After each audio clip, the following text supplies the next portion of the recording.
E a minha avó sempre falava pra mim: filha, se existe um segredo na liberdade feminina, isso eu tô falando na década de 90, né, bem no começo, é a liberdade financeira. Ela falou, porque isso vai te dar liberdade.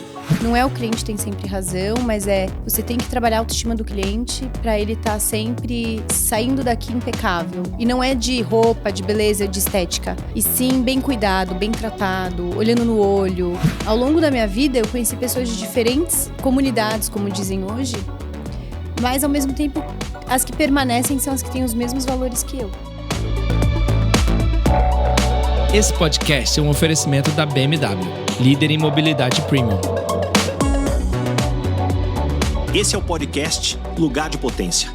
Lições de carreira e liderança com o maior headhunter do Brasil. Afinal, tem 1,94 m. Vambora?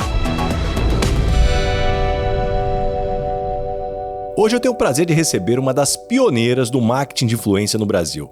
Ela é formada em Relações Públicas pela FAAP e começou a trabalhar aos 13 anos. Ela trabalhou como vendedora na Daslu, onde desenvolveu esse talento natural para entender pessoas e construir relacionamentos.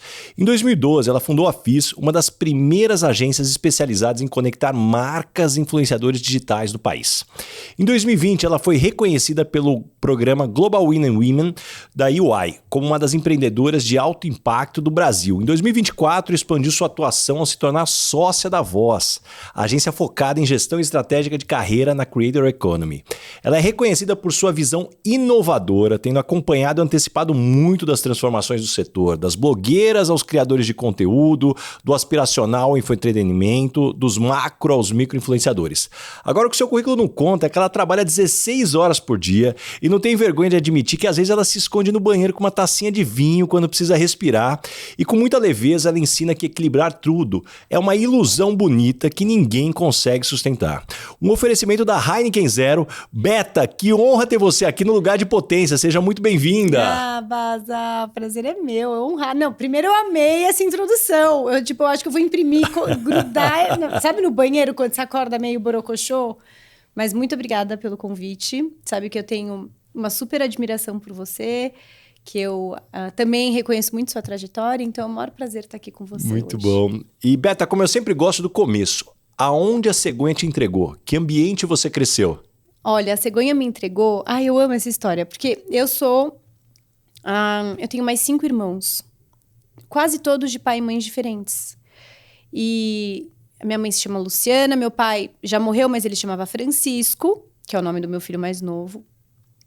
E eu tenho uma irmã gêmea, completamente diferente de mim. E eu sempre falo para as pessoas que eu nunca fui sozinha no mundo. Então, quando falam, você é comunicativa, você tá sempre rodeada de alguém.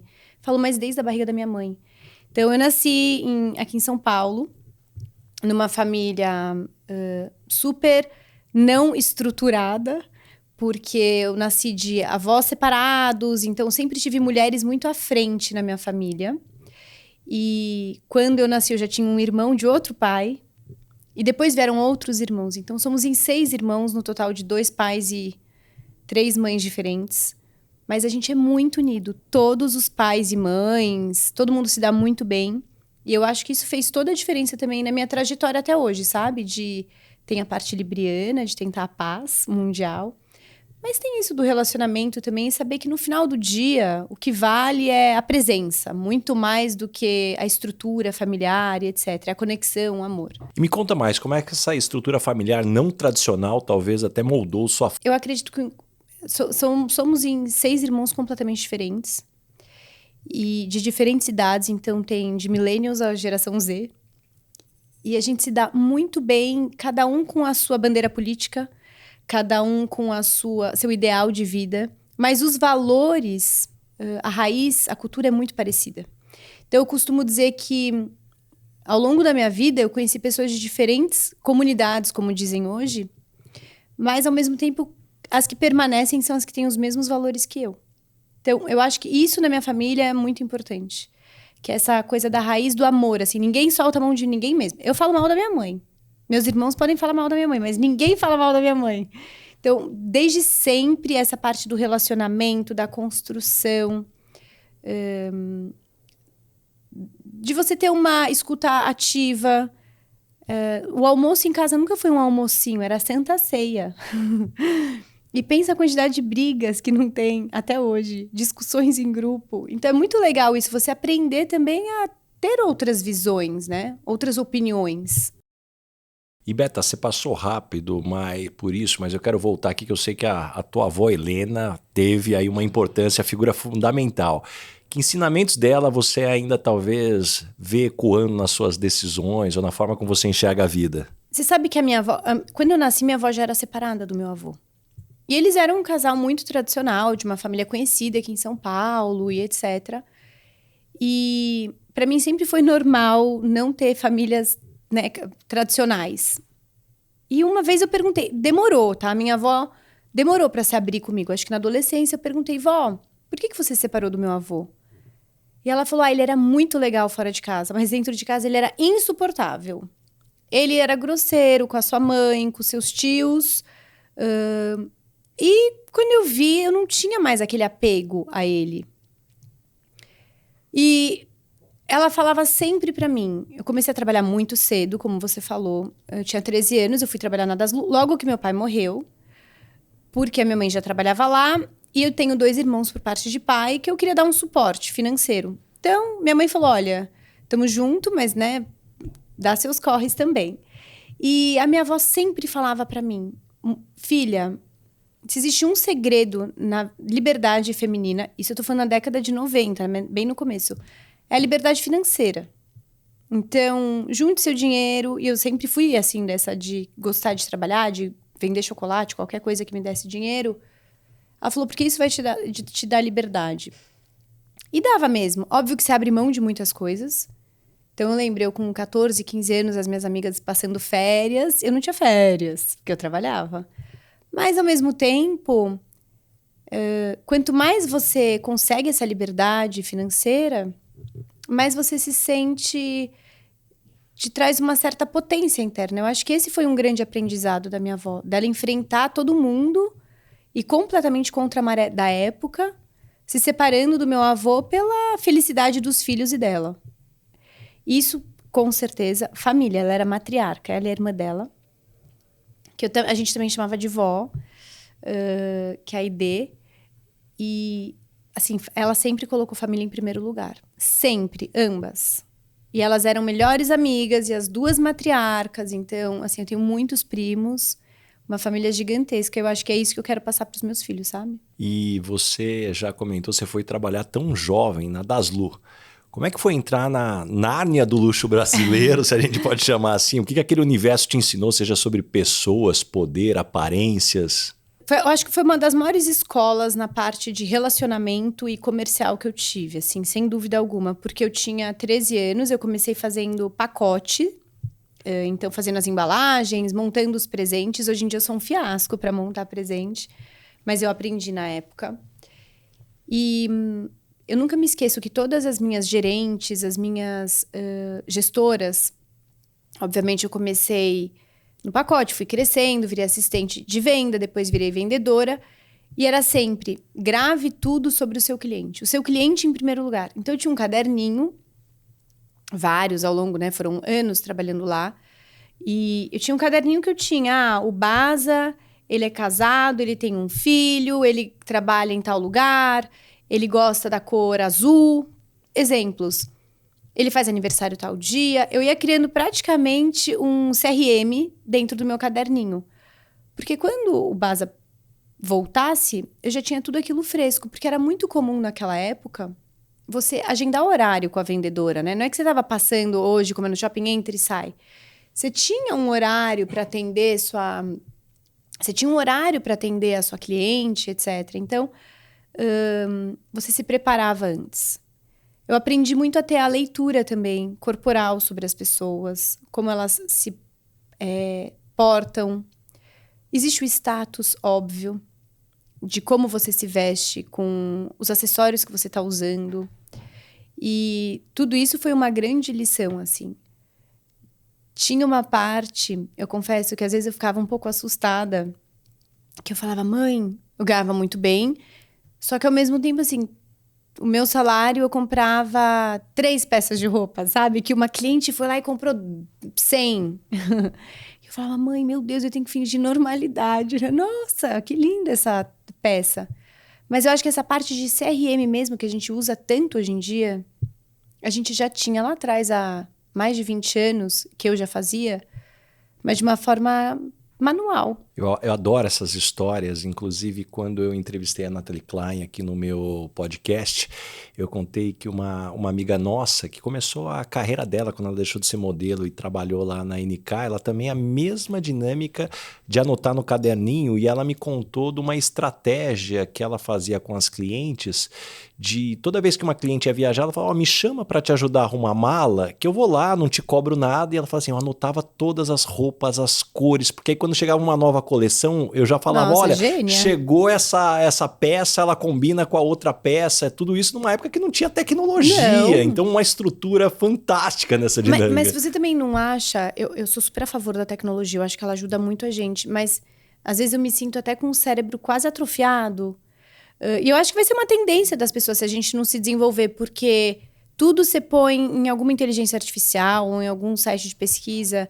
Porque é muito fácil a resposta, é muito rápida. Você não se dá o trabalho de pensar. E a gente volta nos tempos de escola, que a gente tinha que ter a letra bonita, porque a gente tinha que fazer as cartolinas para apresentar. Senão ia pro caderno de caligrafia. É, exatamente. Você tinha que apresentar na frente da lousa. E eu não sou envergonhada, mas eu morria de vergonha, porque eu nunca lembrava que eu tinha que apresentar. E isso é uma coisa que essa geração de hoje não tem tanto, né? Então, você vê que a própria vendedora da NK criou uma estratégia para gerar gatilho de venda e compra na cliente dela, que hoje a máquina faz. Então, também isso é uma coisa que eu falo, poxa, será que não dá para a gente voltar um pouco atrás? E tem esse ponto, já que a gente está falando de aprendizados, talvez muita gente romantiza a Daslu pelo glamour na época. Qual que é o lado B daquela história que merece ser contado, que você vê como um aprendizado que você teve, que você levou para a vida? Eu acho que o principal que eu aprendi lá é o poder de olhar o cliente como seu maior pote de ouro, assim, literalmente, sabe? Então, não é o cliente tem sempre razão, mas você tem que trabalhar a autoestima do cliente para ele estar sempre saindo daqui impecável. E não é de roupa, de beleza, de estética. E sim, bem cuidado, bem tratado, olhando no olho. E o lado B era trabalhar muito, subir, descer. A gente brincava que tinha, acho que chamava caroço, que a gente falava quando chegava alguma pessoa para fazer compras e rodava e não comprava nada. Acho que toda empresa tem lado B, né? E você testemunhou naquela época o nascimento das primeiras influenciadoras, né? As São minhas famosas melhores Dasluzettes. Quando que você percebeu que estava vendo o futuro do marketing de influência acontecer ali? Na verdade, Baza, começou com algumas das minhas melhores amigas, que nossas mães se conheciam tudo, então nós éramos amigas, são amigas de infância mesmo, que são as primeiras aqui de São Paulo, pelo menos, a serem influenciadoras, que na época eram blogueiras. Eu via elas escrevendo muito bem, criando muito conteúdo, mas ao mesmo tempo, muitas vendiam esse conteúdo, mas outras era uma revista gratuita, com a opinião dela, com todas as características dessas minhas amigas. Eu comecei fui trabalhar com RH quando eu saí da Daslu. Na verdade, fui fazer eventos, trabalhar com eventos, estagiária. Mas daí sim, esse é o lado B. Eu falo hoje em dia, né, pra quem trabalha comigo que é estagiário, eu falo, gente, vocês não sabem o que é ser estagiário antigamente e hoje. E eu vi as minhas amigas indo para um outro cenário em que também elas trabalhavam e escreviam 24 horas, mas não monetizavam. E eu sempre gostei de ganhar dinheiro. Fui morar fora um tempo, depois de trabalhar com eventos, RH. E quando eu voltei para o Brasil, eu abri uma agência de branding para o mercado do luxo, porque a Daslu estava fechando, com 2 amigas, com a Lele e com a Marcela. A Lele Sadi já era influenciadora, blogueira. A Marcela não, trabalhava com moda. A Marcela morou comigo em Nova York. E eu amei o branding para o mercado do luxo, mas eu sempre gostei muito de cultura popular. Então, assim, o que é mais popular no Brasil é sempre o que eu mais gosto. O programa de televisão, a revista, a música, eu tô sempre acompanhando. E eu me juntei com a Priscila, minha sócia, que trabalhava na Bacardi na época.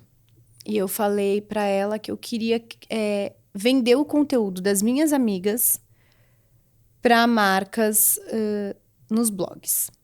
Então, a gente começou a criar os conteúdos e fazer essa intermediação. Na época, a gente era muito feliz e não sabia porque a gente era bonificado com o Instagram. Que estava bem no comecinho do Instagram, então elas postavam.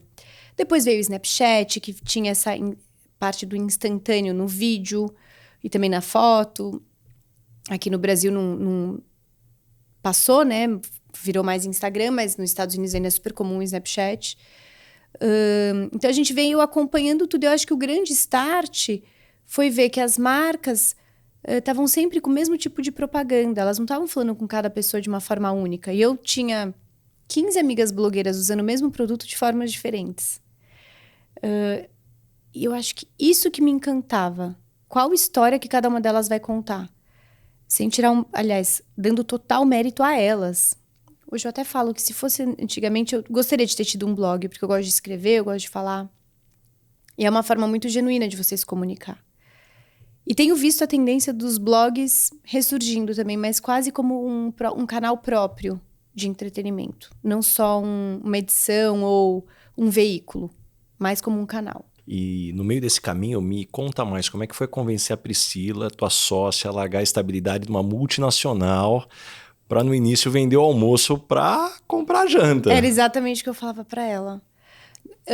Eu tava na High Brand ainda, a Priscila era minha cliente, além de muito amiga. A Priscila era minha cliente na Bacardi. Ela saiu de licença maternidade, ela cuidava de Grey Goose também, que é uma marca de vodka. E ela falou, olha, eu preciso de uma agência boutique que cuide de Grey Goose enquanto eu estiver de licença. Você acha que vocês dão conta? Na época eu tinha, sei lá, 22, 23 anos, 3 sócias doidinhas, né? E foi super bem. A Priscila não quis voltar muito de licença. Acho que ela até voltou, ficou um período, mas naquela época tinha muita balada no Brasil. Então, não parava-se em casa. Ela falava, como é que eu vou amamentando meu primeiro filho? Me ligou e falou, Bento, eu preciso empreender. Vou vender bala de coco. Juro por Deus que ela falou isso. Eu falei, você tá de brincadeira? Por quê? Você nem sabe fazer bala de coco. O problema não é vender a bala, mas você não sabe nem fazer. Ela, não sei, mas, sei lá, sabonete, qualquer coisa. Eu preciso empreender. Falei, olha, é o seguinte, a Lelê tá partindo para outras atividades, a Marcela também. Eu tô sozinha na High Brand. A gente, aqui na Vila Olímpia, até hoje, no mesmo prédio que a gente tá, que eu já estava, tô há 20 anos praticamente aqui. Falei, assim, literalmente, tem dias que você acha que você é a rainha do mundo e tem outros dias que você acha que você é a rainha da sucata. Você não tem muita, né, assim, garantia, carro, seguro. Ela falou, vou tentar. E no começo foi tão desafiador. Pensa, eu tinha 24 anos, tipo isso. Ela é 7, 8, 9 anos mais velha que eu. Vinha de multinacional, toda estruturada, PNL, com umas palavras que eu nem tinha ouvido falar, sabe? Porque a minha vida é pá.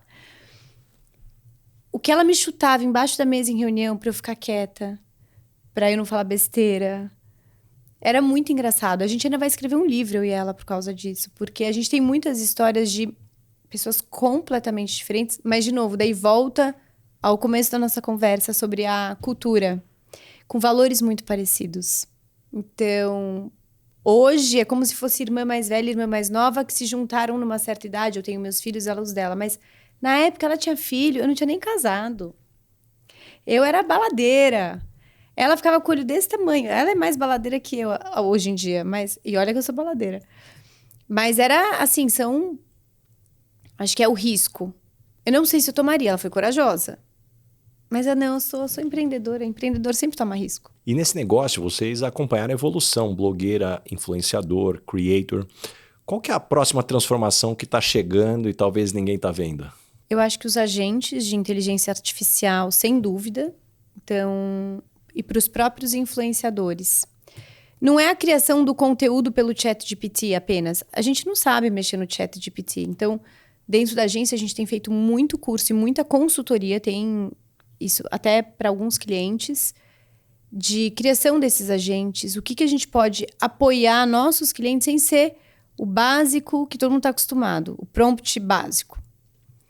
E eu acho que isso vai ser uma mão na roda como entretenimento, que já está sendo, mas também de poupar o tempo dos influenciadores em negociação, a parte de gestão também de carreira. Acho que faz muita diferença. Você acredita no futuro dessas influenciadoras que são criadas, Marisa Mayô e outras que estão surgindo? Eu sou a melhor amiga da Marisa Mayô. Base, é muito difícil falar o que eu acredito, sabe? Porque muita coisa que eu acreditava não foi adiante e muitas coisas que eu não apostava explodiram. É complicado pensar no próximo passo e você fala futuro, você fica imaginando o que é o futuro. O futuro é daqui a um mês. Daqui a um mês tudo mudou, o ChatGPT já não é mais o hype, já tem uma outra... Tipo, a Marisa Mayô, da noite pro dia, faz um... Surgiu, explodiu, o cara cresce horrores. Então, acho que cada vez mais vídeos. Tenho sentido as pessoas mais interessadas num conteúdo profundo, então a tendência... Não sei nem se é tendência... Minha opinião é que o YouTube está voltando muito forte. Eles até captam muito a geração Z com esses shorts deles. TikTok está voando. E cada um tem o seu nicho específico, sabe? Eu não considero eles todos concorrentes. Eu considero muito eles complementares.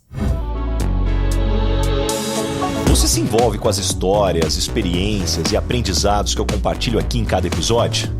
Então pense no efeito transformador dessas lições aplicadas na sua equipe. Conheça mais sobre a minha palestra Lugar de Potência acessando o link na descrição do episódio. Não só inspire, mas revolucione o potencial do seu time. E o Brasil tem mais influenciadores do que quase todos os países aí. Na tua opinião, isso reflete a nossa criatividade ou talvez nossa sede de validação? Ambos. Eu acho que tem a parte de criatividade. Um dos meus hobbies favoritos. Eu sei que não é bom usar celular antes de dormir. Não usem celular antes de dormir. Os médicos que não me ouçam falar isso agora, mas eu amo entrar em meme e ver os comentários. O brasileiro é muito criativo. Eu vou dormir rindo. É uma coisa que me faz muito bem. Mas tem a validação, mas eu acho que não é só no Brasil. O mundo sempre pediu validação. A gente tem espelho para isso. Mas essa validação está cada vez mais ostensiva. Acho que no Brasil tem muito influenciador porque as pessoas precisam de novas rendas. E influenciador todos nós somos. Uma pessoa com 100 seguidores é uma influenciadora. Criador de conteúdo é diferente. Eu, Beta, não sou criadora de conteúdo. Eu sou muito mais follower e alguém que replica um conteúdo, redistribui esse conteúdo, do que uma grande criadora de conteúdo. O Enaldinho é um grande criador de conteúdo. Marisa Mayô é uma grande criadora de conteúdo. A Magalu é uma grande criadora de conteúdo. Influenciador é diferente. Então, influenciador a gente tem literalmente todos os brasileiros. E quando você vai trabalhar com um influenciador, com tantas opções, na prática, quais são as red flags que indicam que talvez um influenciador vai dar problema? Depende do tamanho da marca e o perfil da marca. Eu vou seguir por uma marca tradicional, digamos assim, uma marca democrática e tradicional. Posicionamento político muito agressivo. Ou qualquer tipo de posicionamento religioso. Isso não é uma red flag, mas é assim, puxa, pode dar polêmica. Temos o ponto, eu acho que esse é o ponto principal, eu falo, né, vamos step by step, eu não fecho um contrato muito longo, pode ser muito arriscado para uma marca. Eu acho que o posicionamento é o principal. E o segundo ponto, acho que os influenciadores e as empresas precisam cada vez mais estar bem amparadas juridicamente. Então, contrato e cumprir com isso. E quando começa com muito senão num contrato por parte do influenciador, é algo que também eu falo, não, pera. Se agora já não quer assinar, não dá para não assinar, né? A gente assina tudo. Quando nascimento, assinamos certidão. Casamento, assinamos certidão. Então, é um contrato, é uma empresa que milhões de pessoas assistem. Isso também é uma red flag pra gente. E quando fala mal de marca? Isso é um super problema pra gente. porque eu não sei se vão falar mal das que a gente cuida. E Basa tem 13 anos que eu tô na agência, Instagram, mas eu tava muito antes no Twitter. Raramente eu falei mal de alguma marca. E talvez eu tenha falado quando eu tinha meus 20 e poucos anos, né? 22, 23 anos. Se as pessoas entendessem que, às vezes, um único comentário você pode quebrar uma empresa, porque o engajamento, infelizmente, ainda é o que mais traz audiência. Desculpa. O engajamento, infelizmente, ainda é o que mais... o engajamento negativo, o que mais traz audiência.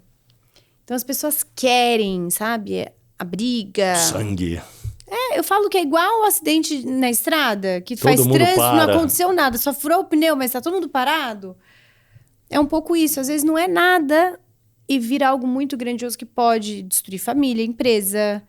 Então isso também é uma red flag pra gente. Como é que você precifica algo tão intangível como influência? Tem uma tabela de preço que Não. as agências praticam aí? Não tem, assim, existe o Media Kit padrão. A gente tem esse Media Kit dos influenciadores que a gente trabalha. A FIS tem algo muito importante que a gente não tem viés com nenhum influenciador. A minha outra agência, a Voz, sim, faz a gestão de carreira. A FIS não tem viés comercial. Então, isso é uma grande vantagem. Não só na nossa negociação, mas a gente lava as mãos na hora da recomendação do influenciador, né? Não tem nenhum apelo comercial. E... antigamente, a gente tinha no Media Kit, um post custa tanto. Mas depende da marca hoje em dia. Depende do tamanho da entrega. Depende também do lifestyle da marca. As marcas de alto luxo raramente pagam as influenciadoras. Muito mais na permuta. Porque existe também uma importância da influenciadora deste nicho estar com marcas de alto luxo. Infelizmente não tem. E já aconteceu de eu falar assim numa reunião para o cliente, não, mas a fulana cobra tanto e vir 2 vezes o tanto. Porque ela me cobrou isso numa campanha no mês passado, usei como base, mas era outra empresa, outra marca. Então, acontece, não existe. E agora trazendo para o outro lado da influência, do conteúdo, na tua opinião, você acha que todo C-level, mundo executivo, precisa ter presença digital forte ou isso é mais uma neura do mercado? Eu não acho que é uma neura. Eu acho que são os maiores influenciadores das marcas. E é muito importante as marcas entenderem isso, as empresas. É o público interno. Ninguém conhece melhor do que a Michael Page do que você. Eu posso estudar 1 ano seguido, todos os dias, para ir para Harvard falar de Michael Page. Você tem a alma do negócio, você vive aqui. Então, o colaborador não deixa de ser um grande influenciador. Seja ele C-level ou não. A partir do momento que ele consegue trazer essa cultura de marca para as mídias, já é meio caminho andado e de uma forma muito mais orgânica e genuína para as próprias empresas. Então, muitas vezes, você tem influenciadores dentro de casa e não está sabendo aproveitá-los. E qual o maior erro que você vê que esses executivos tradicionais cometem quando tentam entrar nesse jogo da influência? Quando eles vão no show do Coldplay. Brincadeira, eu não ia perder a piada. Não, mentira. Adorei. Não, na verdade, eu acho que o maior erro é querer opinar muito sobre tudo.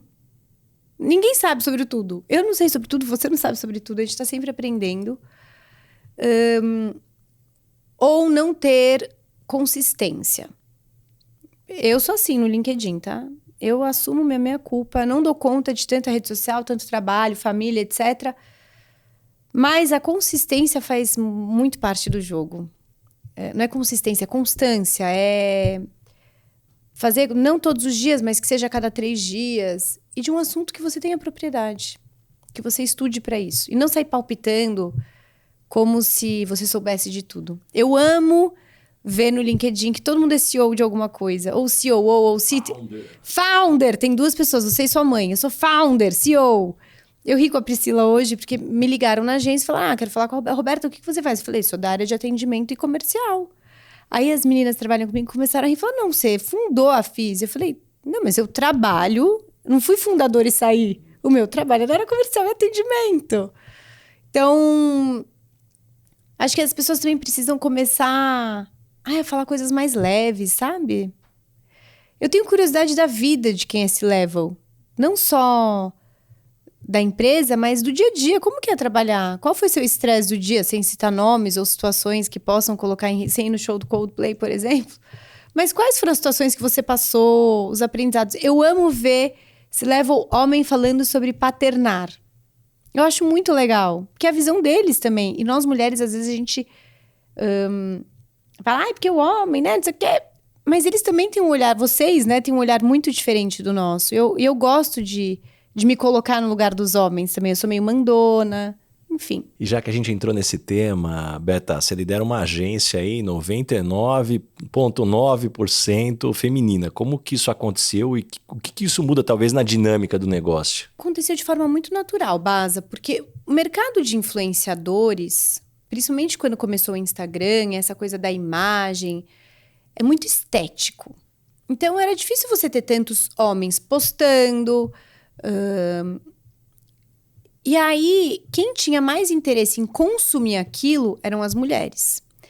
Temos 2 sócias, eu e a Priscila, 2 mulheres.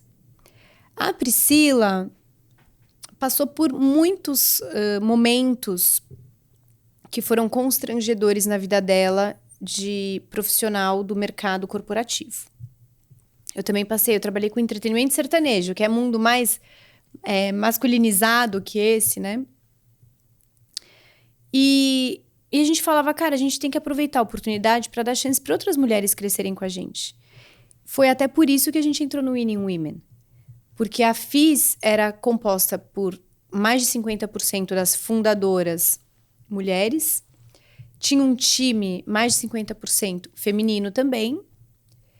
E foi, assim, um turning point na nossa vida, sabe? De ser mentorada por Luísa Trajano, Alice Coutinho, a própria Bia, enfim, mulheres, a Raquel, que é da UI, mulheres muito também à frente, mentorando uma pirralha, digamos assim, sobre como empreender.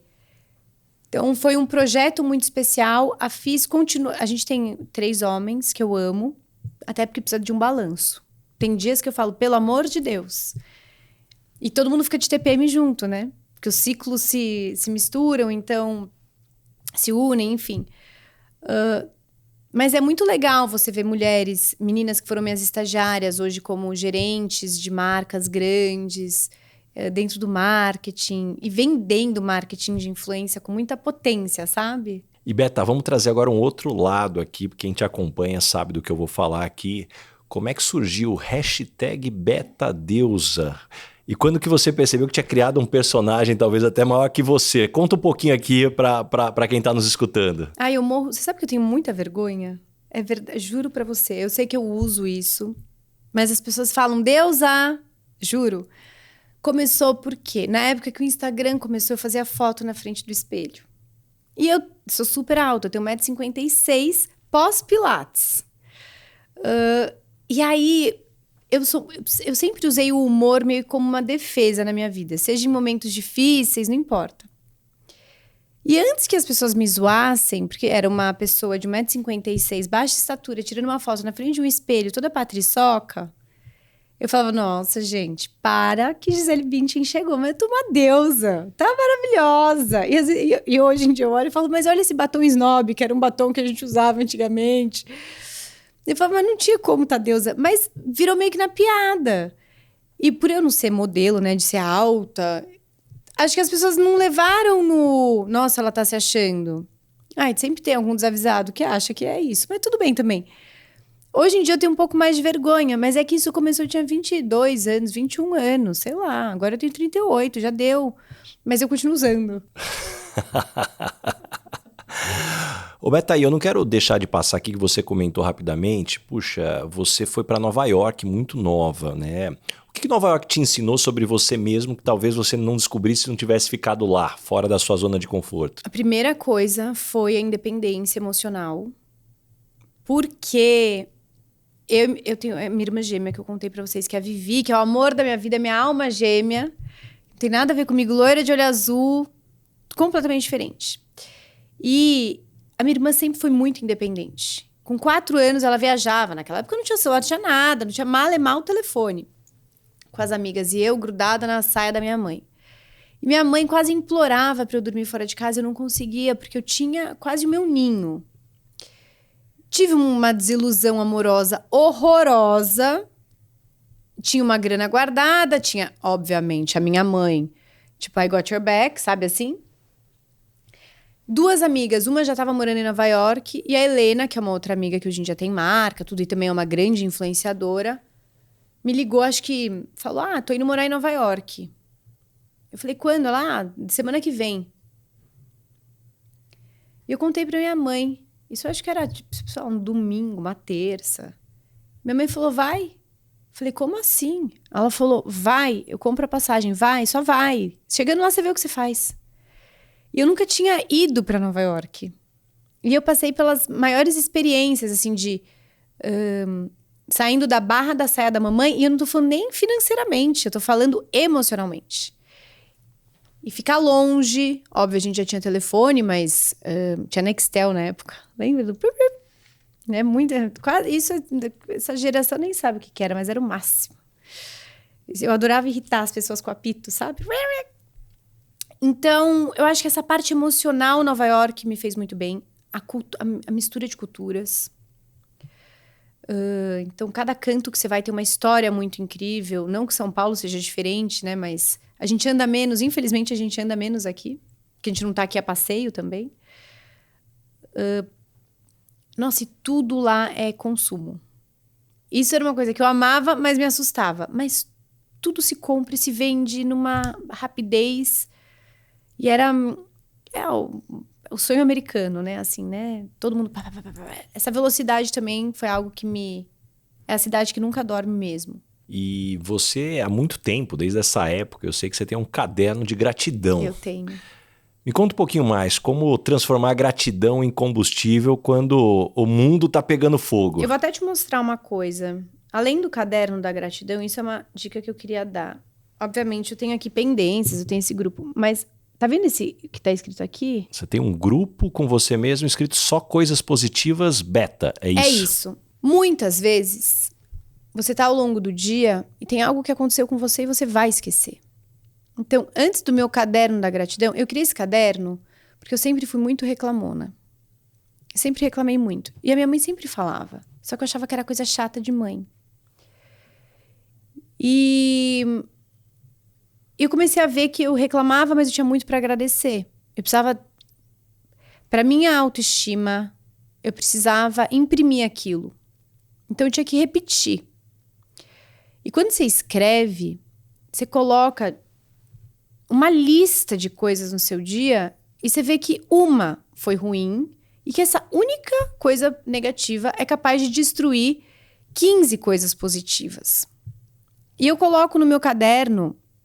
E eu tenho aqui no celular também, porque se eu esqueço o caderno, se é algo importante, pra gente não esquecer de agradecer, sabe? Porque sempre vai ter alguém melhor ou pior que você.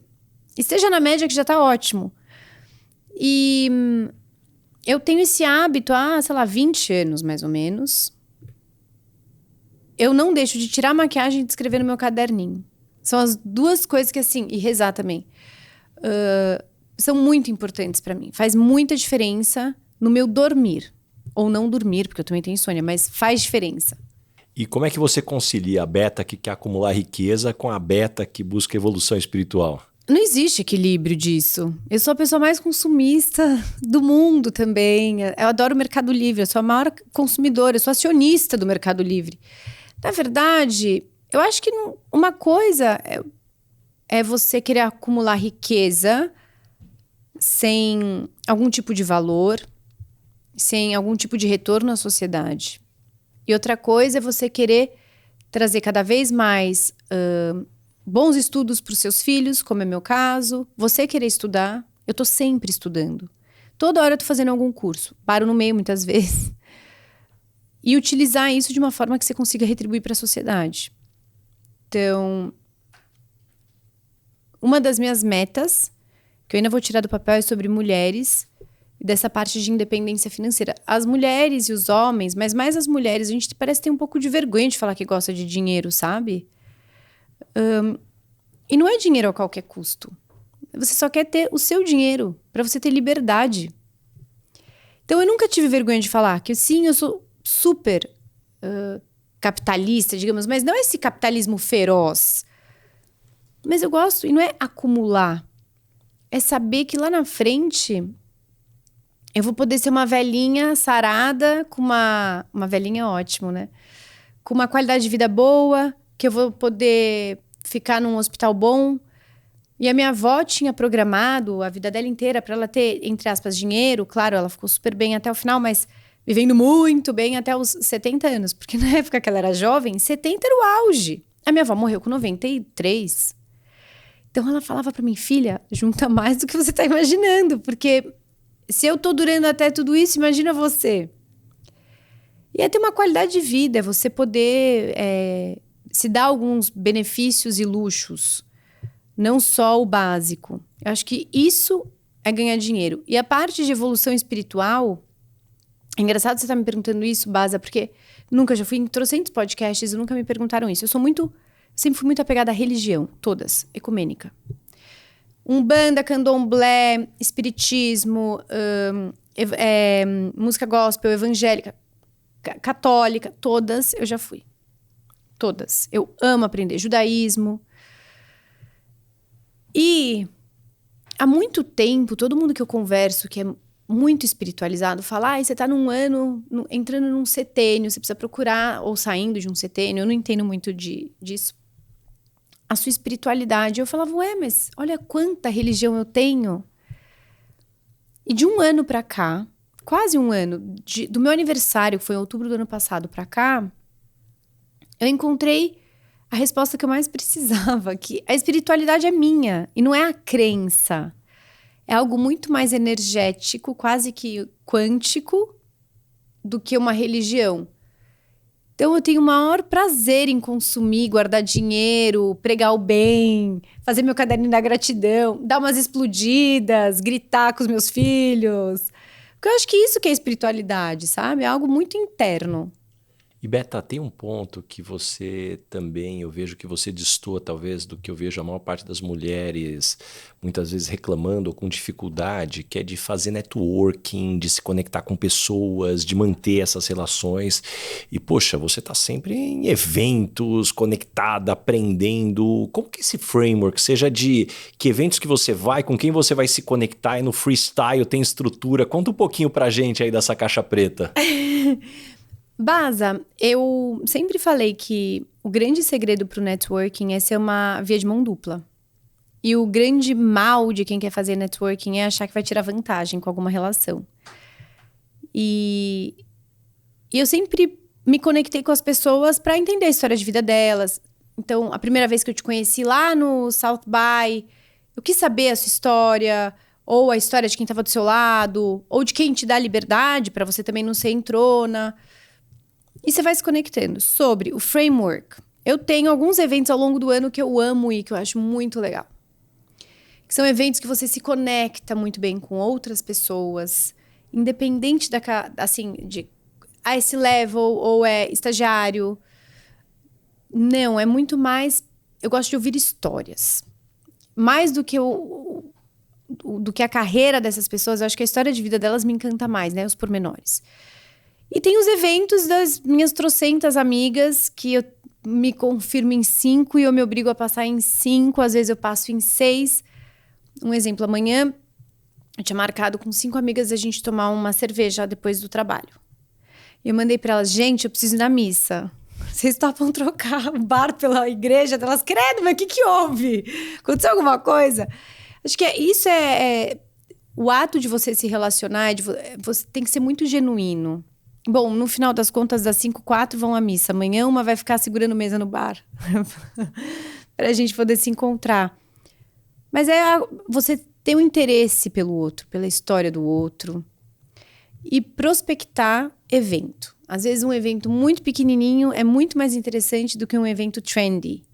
Um evento que tá hypado e todo mundo vai. Às vezes um evento pequeno você consegue se conectar melhor com as pessoas. Então, é no bar que a gente conhece, de fato, quem são as pessoas. E falando sobre conhecer, eu puxo aqui para o se conhecer. Pô, você é uma pessoa que declaradamente trabalha 16 horas por dia e diz ter mais tesão no trabalho do que se fosse maternidade full time. Como é que você chegou nessa honestidade brutal com você mesmo? Ai, nossa, eu demorei muito tempo. Me culpei demais sobre maternidade, sobre... Eu sempre fui muito dedicada às pessoas. E eu tentava abraçar o mundo, mas eu sempre tive muito prazer em trabalhar. Eu gosto muito do que eu faço. Eu gosto muito da Voz, que é a minha outra agência de gestão de carreira, de entender a cabeça dos criativos. Mas eu também amo meus filhos. Só que... Outro dia eu falei algo com a minha mãe. Eu acho que eu vou amar ainda mais ser mãe quando eles forem mais adolescentes e conversarem mais. Quanto mais eles estão crescendo, mais está sendo bacana a nossa relação. Eu não sou aquela mãe de... Eu tenho amigas minhas que, nossa, faz a pintura, faz o gelo, vamos pra cozinha, vamos não sei o quê. Eu sou a mãe que eu quero bater papo. Porque eu falo muito. E o meu menorzinho, o Francisco, às vezes fala, mãe, chega. Ele faz assim com a mão, ó, chega. E eu assumi isso, foi libertador. Não é todo mundo que tá pronto para ouvir isso. E eu não vejo problema nenhum. Eu amo de paixão meus filhos, mas eles sabem o quanto eu amo meu trabalho. E quando você pergunta para eles, eles sabem o nome das minhas empresas, eles sabem com quem eu trabalho, eles sabem quem são meus pares, eles sabem absolutamente tudo da minha vida profissional. E eles amam falar na escola, minha mãe trabalha com internet. Porque a minha avó me chamava de blogueira. Porque a minha avó só sabia falar, minha neta é blogueira. E eles falam, minha mãe é tipo, juro, eu me sinto a rainha. E para as mulheres que talvez estão nos escutando e sentem essa culpa por amar mais o trabalho que outras coisas, o que você pode dizer para elas? Que não é amar mais, é tipo, são coisas diferentes. O trabalho, não tem dias que você quer fugir do trabalho. Daí você chega em casa, você quer fugir de casa, e daí você não tem pra onde ir. Eu tenho dias assim. E acho que a gente não tem que se culpar muito por nada. Eu me culpo muito, Baza. Uma coisa que dá errado, eu falo, putz, eu devia, era sempre eu, se... E até hoje eu sou assim, eu faço análise 2 vezes na semana com uma psicanalista gigante, incrível, uma mulher fora, assim, que é a Miriam, né? Mandar um beijo pra Miriam, que a Miriam é minha alma gêmea hoje em dia. E ela fala, por que você se culpa tanto? Tá tudo bem você amar trabalhar. E eu aprendi a dividir, a ter tempo, essa coisa de tempo de qualidade, nem sempre eu consigo também. Às vezes não tem tanta qualidade. Resolvendo um problema daqui, com o filho aqui embaixo e vamos. Eu viajo com os meus filhos, eu não tenho férias. Vamos parar aqui num restaurantezinho que a mamãe tem uma reunião para entrar.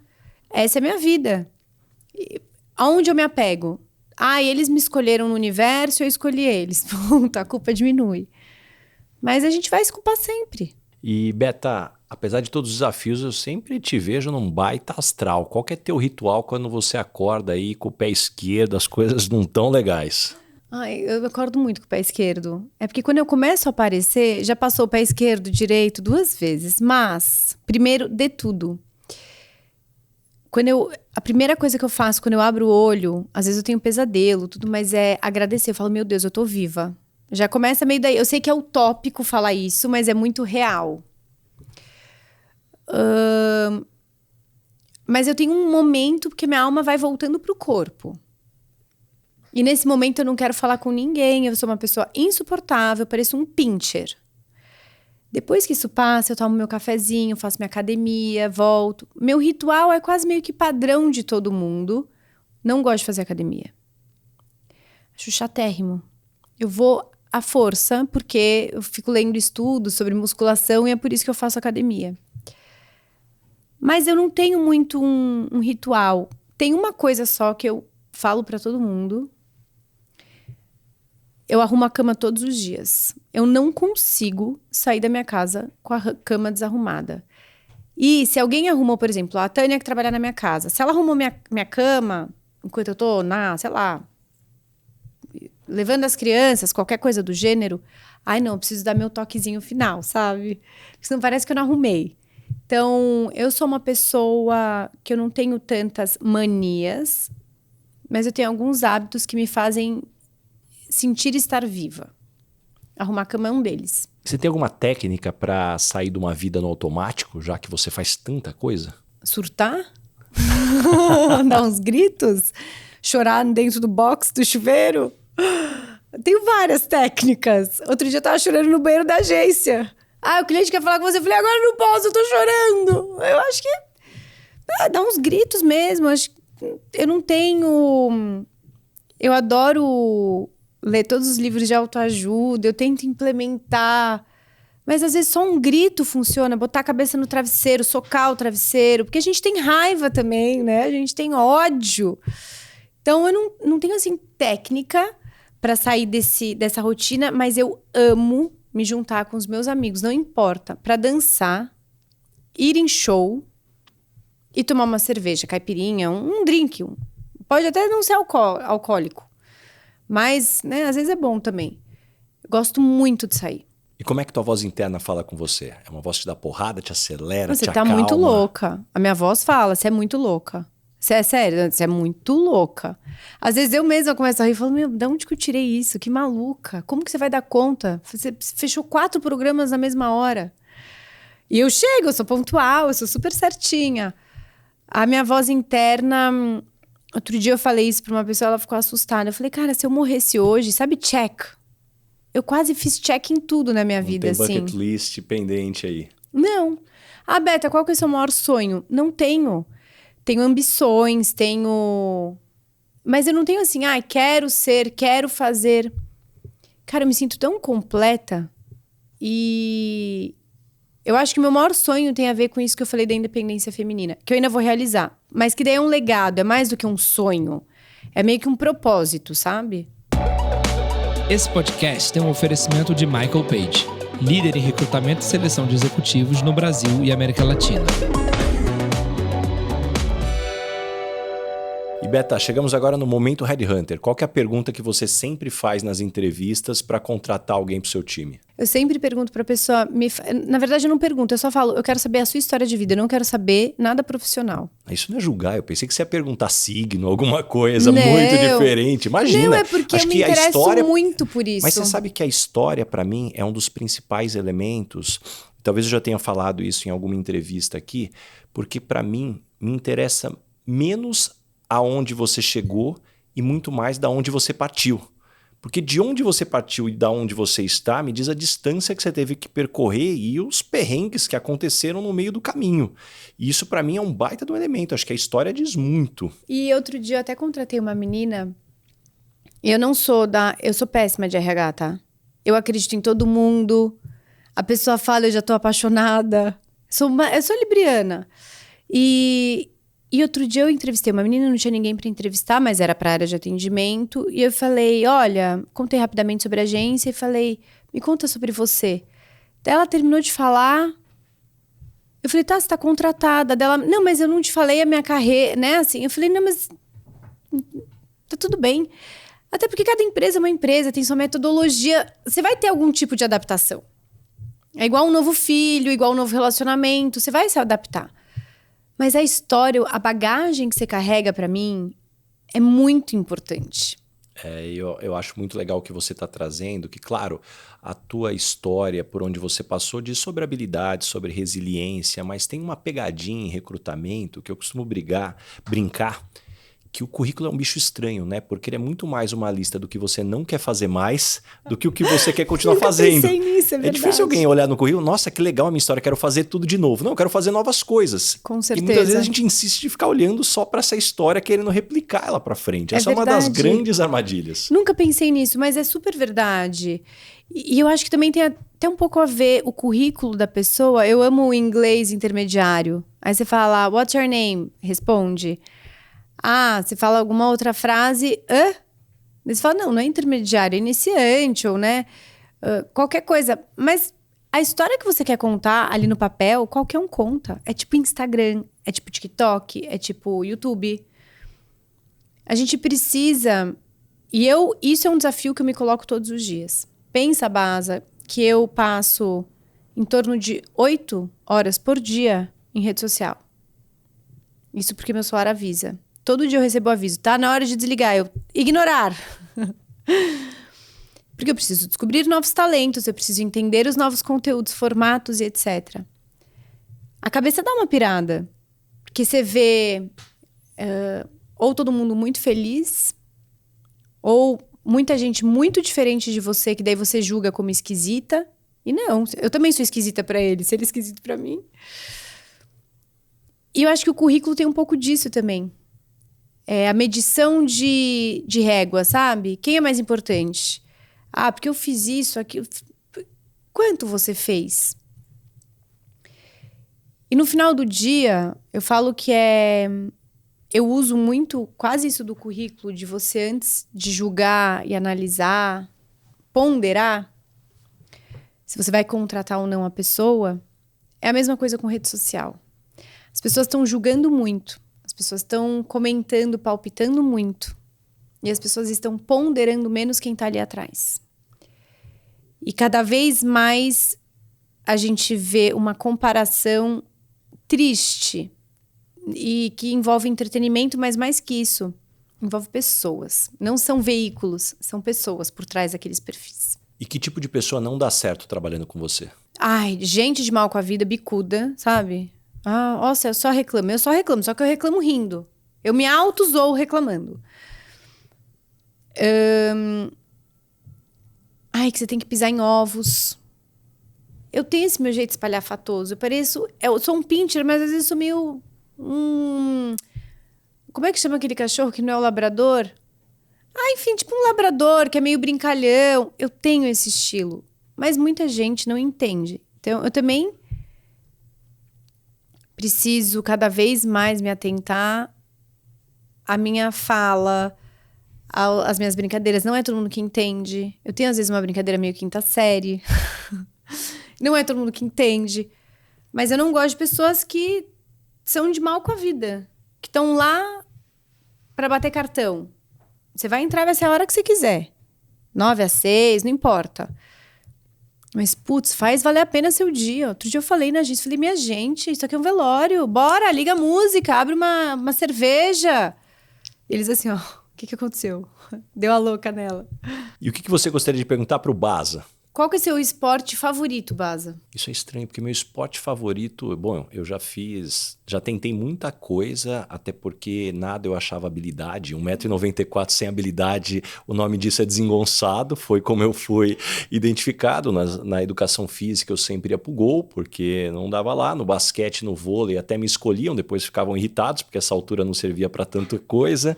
Inclusive é engraçado, porque quando as pessoas me perguntam, Baza, você é sócio do Bernardinho já há tanto tempo, você treinou com o Bernardinho? Eu falei, não, se ele tivesse me treinado, ele nunca mais ia olhar na minha cara. Que só não, de forma alguma. Mas por algum tempo eu fiz triatlo, que exigia mais disciplina do que coordenação motora. Ainda a coordenação motora para correr, pedalar e nadar um pouco, eu ainda me garanto um pouco, mas hoje o que eu mais gosto é musculação. Então eu faço eu adoro, eu faço das 5 às 6 da manhã, o cérebro ainda não acordou. Então, puxa, tem ali meu treinador ali, o personal que vai passando os exercícios, e é bom porque ele também conversa pouco, então ali dá certo de manhã com ele ali e funciona super bem para mim. Quando eu não vou para musculação das 5 às 6, eu vou correr. E parei também com neura de ficar fazendo prova, de querer ficar rodando lugares que vão ter provas. Não, hoje eu corro com o meu podcast. Baza, quanto você corre? Depende do quanto o podcast está interessante. Se está interessante, eu vou correr mais. Se não está, eu vou correr menos e vai ser leve. Senão, não vai dar certo. Eu tenho muito... Eu te perguntei do esporte porque, né, Baza, Michael Page, Page Group, você fala, nossa, ele deve ser tipo xadrez, sabe assim? E cada vez mais eu tenho visto pessoas muito outstanding na carreira, como seres humanos mesmo, extravasando pro esporte. Eu já tive todas as minhas fases também. Não, do esporte eu não tive muitas fases, porque eu não, né, só se fosse jogar futebol de botão, no meu caso. Eu sou muito, muito baixinha. Eu queria fazer ginástica olímpica, mas eu não sei nem da estrelinha.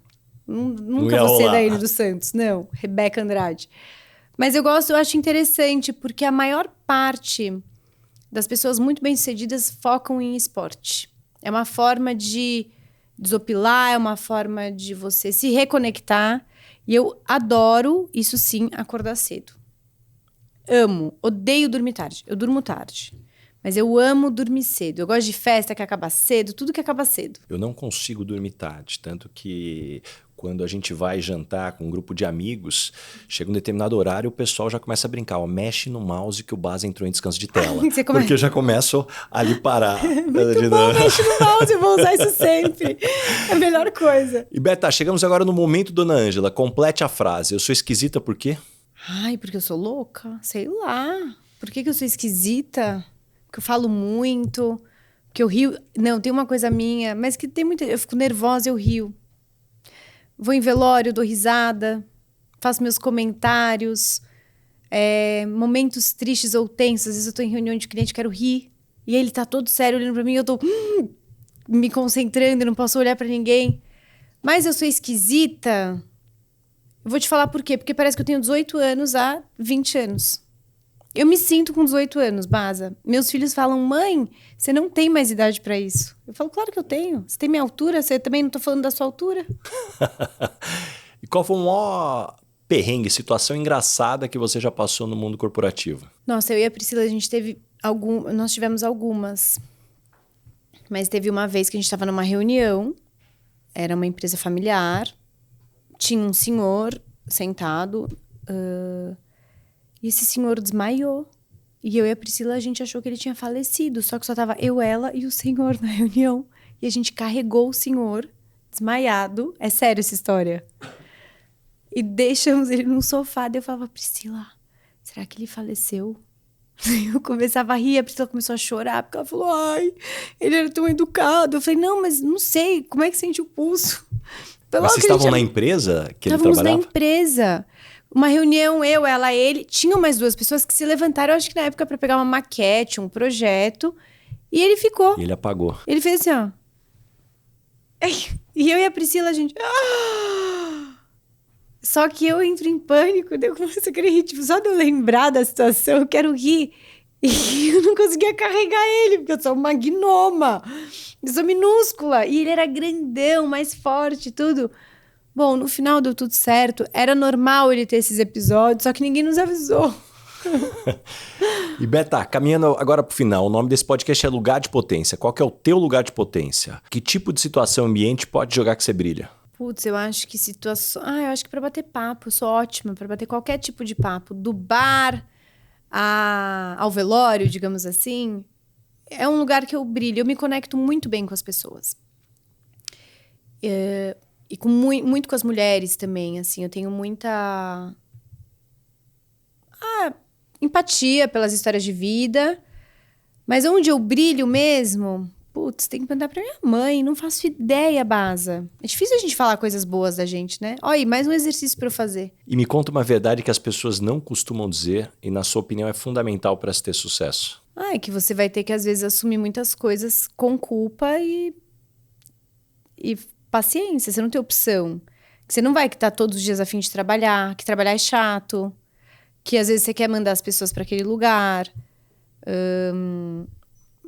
que você vai ser obrigada a aturar gente chata, que você vai obrigar a trabalhar, você vai se obrigar a trabalhar chorando. Eu tô numa fase da minha vida que vários dias eu não quero sair da cama. Eu falo, pelo amor de Deus, você não tem opção. Você não tem essa opção. Então, se você quer brilhar, você tem que fazer por merecer. E é assim, abrir mão de muita coisa. Eu abri mão de ter férias, eu abri mão de estar muito com os meus filhos, muito mais do que eu podia. Eu abri mão de muitas coisas para estar onde eu tô hoje. E o que você aprendeu nos últimos 12 meses? Você já comentou de inteligência artificial, o que mais? Seja em conhecimentos ou habilidades? Eu aprendi a ser mais resiliente, muito mais resiliente com a vida. E no trabalho, é que eu tô numa fase muito espiritualizada, por isso que eu achei interessante você ter me perguntado isso. Eu tenho lido muito livro sobre espiritualidade. Eu tenho aprendido muito sobre hábitos no seu dia que vão mudar a sua vida lá na frente. E um deles é como arrumar a sua cama todos os dias. Comece seu dia arrumando sua cama. Um desses livros que eu li que me encantou. Eu tô muito no hábito da leitura, que eu não tinha antigamente. E tô num momento meio profundo, assim, de autoanálise. E deixa algumas dicas de fontes de conhecimento. Como é que você se mantém informada e se desenvolve? TikTok. O TikTok hoje, para mim, talvez seja uma das maiores fontes de pesquisa, principalmente para a geração que eu trabalho. Eu amo podcast. Como eu passo muito tempo no trânsito, entre reuniões, no banho, é algo que eu adoro. Eu adoro ir ao supermercado, não para fazer compras, mas para ver o que as pessoas estão olhando, vendo, fazendo. Gosto de estar na rua. Eu sou rueira, sabe? E onde mais é a minha fonte de pesquisa? Acho que TikTok hoje é a maior fonte de pesquisa que eu tenho. E me indica 3 pessoas bacanas para eu convidar para esse podcast e ter uma conversa como essa. Mariane Coutinho, que é sócia da KPMG, foi uma das mulheres que mais me impulsionou, com uma história de vida incrível, inteligentíssima, e ela é muito alegre. E tem muito pique, a gente conversa muito. Bia Botese, do Meta, esportista, acorda cedo, às vezes dorme tarde, 2 filhos. Gabriela Comazetto, que saiu recentemente do TikTok, tá meio que num sabático por enquanto. 4 filhas. Não sei como dava conta. E se você fala pra ela, vamos, ela é a primeira a falar, vamos. Você fala, mas como assim? São mulheres incríveis, que eu convivo muito. A Ana Zamper, que também... Ana eu já entrevistei. A Ana, vou fazer Ana propaganda aqui dela. No episódio dela ficou fantástico a história dela. Eu amo ela. A Gabriela Cicito, que também é da Globo e é da área comercial. Tem uma história de vida incrível também, de altos e baixos, independência. Tem um grupo muito grande de mulheres. A lista é vou pegar essa e lista eu só trouxe inteira mulheres, aqui para entrevistar. mas eu tenho homens maravilhosos. Um deles você já fez, que foi o Macu, que eu amo de paixão, que é um dos meus melhores amigos também. Então tem... Mas eu sempre puxo a sardinha para as mulheres. Mas porque eu convivo mais com elas. E uma pergunta que eu faço para todo mundo que passa por aqui, Beta. O que é felicidade para você? Não sei. Eu ainda não sei. Eu acho que eu tenho estados de felicidade, assim, mas que dê mais alegria. Tô feliz. Mas a felicidade plena, nunca Ainda tá tive. em busca de conhecê-la. Você sabe que tem o Em Busca da Felicidade, o jeito Harvard de ser feliz. Só que eu acho que a gente busca muito e a gente tá tão preocupado no buscar que a gente esquece de viver. Por isso que eu falo que se eu morresse hoje não seria um problema. E eu não tenho medo da morte, né? Assim, eu tenho medo de avião, não pulo de paraquedas. Não é que eu, assim... Mas eu não tenho medo de morrer. Ah, mas e seus filhos vão ficar ótimos? Tem um monte de gente, já tá todo mundo avisado. Eu não tenho... Eu vivo tão intensamente todos os dias que eu não falo, ai, poxa, que pena. E então eu não tenho o que é a felicidade. E eu não fico buscando a felicidade. Eu leio muito sobre isso e vou unindo essas peças ao longo do dia. E no final dá um grito. Adorei. E pra gente fechar aqui, Beta, como é que as pessoas te encontram? Que projetos que vem pela frente? Projetos a gente tem bastante, mas eu nunca falo assim enquanto não tá finalizado. Não é porque, vão ter inveja, aquelas coisas que falam, não pode contar. Não, é só porque não tá assinado, né? Mas a gente tem, como projetos, eu tenho esse projeto sobre o poder feminino e da independência, que tá sim sendo desenvolvido. Hoje eu trabalho na FIS, que cuida de marcas da parte de comunicação, não só da parte de intermediação com influenciador. E tenho a Voz, que cuida de grandes carreiras. Aliás, tem um cara muito legal para você entrevistar, que é o Enaldinho. Preciso convidar ele. Não, você ele sabe é fantástico. Que eu tive com ele no evento, onde a gente teve um toque Foi juntos. no Tivoli. No Tivoli, lá na Praia do Forte. Pô, que cara fantástico, adorei ele. Eu não conhecia ele ainda. E assim, fiquei super fã dele. Ele é um dos maiores youtubers do Brasil, se não o maior, em inscritos em canal. Ele tem 25 anos, ele tá há 10 anos nisso. E ele utiliza hoje a voz dele, principalmente nos conteúdos mais atuais ou nos shows que ele faz para falar de bullying, pra molecada. Então, isso é muito, muito interessante. Ele é um cara incrível. Então, tem projetos com ele que vão sair, esses já estão super engatilhados. Tem com a Becca Milano, que é uma outra Um outro talento que a gente também cuida, que é do SBT. E na FIS a gente tem uma parte de tecnologia. Na FIS essa parte de tecnologia está avançando bastante. E tem um grande projeto vindo, mas assim, tá vindo. Não é que, ai, nossa, uau. Não, tá tudo bem. E como é que as pessoas te encontram? Na rua, brincadeira. Como que as pessoas me encontram? Tem no @BetaWaitely. Se você escrever BetaW, provavelmente vai aparecer o meu. Mas tem no episódio aqui o Waitely escrito, é facinho de escrever, não tem erro. Mais assusta ao escutar do que ao escrever. Meus filhos falam errado? Meus filhos falam Watley. Eu falei, mas de onde vocês tiraram o Watley? Na escola falam Watley. Eu falei, tá, mas é o Waitely. Eles falaram, mas tudo bem, a gente responde. Eu falei, eu também respondia.